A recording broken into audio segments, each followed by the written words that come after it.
ये आज हम जानते हैं चिकित्सा जगत के इष्ट देव धन्वंतरि जी के बारे में। धन्वंतरि भगवान के अवतार को प्रमाणित करने वाली एक प्राचीन कथा शास्त्रों में उपलब्ध है। चूँकि धनतेरस का त्यौहार आने वाला है, तो आइए आप हम छोटी सी एक कथा आपको सुनाते हैं। कहते हैं एक बार दुर्वासा मुनि को उपहार में पारिजात फूलों की एक माला प्राप्त हुई। पारिजात पुष्प अपनी अनोखी सुवास के लिए विशेष रूप से जाने जाते हैं। दुर्वासा मुनि ने इस माला का अपने लिए कोई उपयोग न देखकर देवताओं के देवता इंद्रदेव को भेंट कर दी। हाथी पर विराजमान देवेंद्र ने वो माला हाथी के ऊपर रख दी। हाथी के ऊपर रखते ही उस पर मधुमक्खियों का झुंड जमा हो गया। देवेंद्र के हाथी ने इन मधुमक्खियों के झुंड से परेशान होकर हार को धरती पर गिराकर कुचल दिया। दुर्वासा मुनि ने जब यह दृश्य देखा तो वो क्रोधित हो उठे और उन्होंने श्राप दे डाला देवताओं को कि जाओ, तुम लोग बूढ़े हो जाओगे। तो इस श्राप के चलते देवताओं के चेहरे पर झुर्रियाँ पड़ने लगी और उनके बाल भी सफ़ेद होने लगे। देवतागण परेशान होकर सोचने लगे कि आखिर इस श्राप से मुक्ति कैसे पाएं। तभी आकाशवाणी हुई, और इस श्राप से मुक्ति पाना है तो जाओ समुद्र मंथन करो।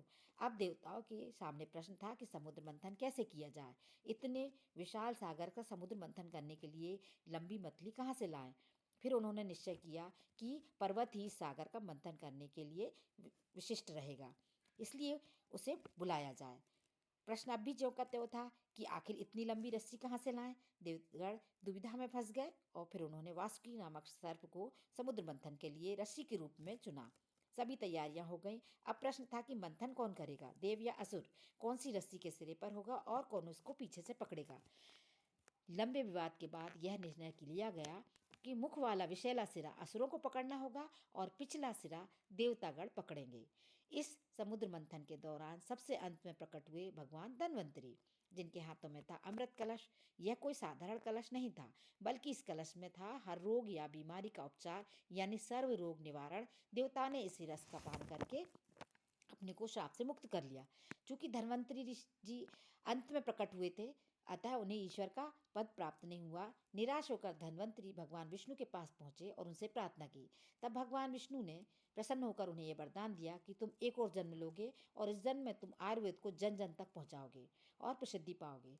बाद में काशी में धनवान नामक एक राजा हुए। उनके पुत्र के रूप में धन्वंतरि ने जन्म लिया और उन्हीं को धन्वंतरि का अवतार माना गया। धन्वंतरि ने अपने शिष्यों को बिना किसी रोग या बीमारी के 100 वर्ष तक निरोग जीवन बिताने का रहस्य बताया। उनके एक शिष्य का नाम था सुश्रुत। सुश्रुत संहिता नामक ग्रंथ की रचना इन्हीं के द्वारा की गई, जिसमें उन्होंने धन्वंतरि के समस्त उपदेशों एवं ज्ञान का समावेश किया। यही नहीं, इस ग्रंथ में शल्य चिकित्सा का भी विस्तृत विवरण दिया गया है। आयुर्वेद में कई तरह की शल्य चिकित्साएं भी हैं, जिसका प्रमाण यह लेख है।